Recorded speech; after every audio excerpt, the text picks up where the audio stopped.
ევროპის ახალგაზრდულ პარალიმპიურ თამაშებზე საქართველოს ნაკრებმა ისტორიაში პირველად 4 медალი მოიპოვა, 2 ოქრო, 1 ვერცხლი და 1 ბრინჯაო.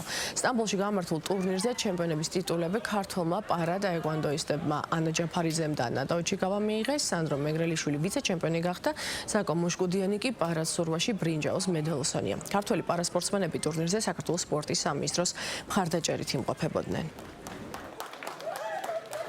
ძალიან ამაყივარ, ეს ჩემი პირველი ოქრო იყო და რავი, ძალიან მიხარია, რომ საქართველოს იმნი ავაჟღერე თურქეთში და ერთადერთი იმაში ვარ დარწმუნებული, რომ ეს ჯერ მხოლოდ დასაწყისია და კიდევ ბევრი წარმატებები გველოდება წინ. ძალიან გამიხარდა, ანუ არც ველოდებოდი და ძალიან უცნაური იყო და ჩემთვის რა თქმა უნდა პირველი медалია და პირველი ემოციები იყო და ძალიან ბედნიერი ვიყავი და ეს ყველაფერი რა თქმა უნდა დამსახურებულია ჩემი შრომი და ჩემი ცნელის გიორგი სირბილაძის დამსახურება. განსაკუთრებით მნიშვნელოვანი არის, რომ ეს მედლები ჩვენმა ახალგაზრდებმა მოიტანეს.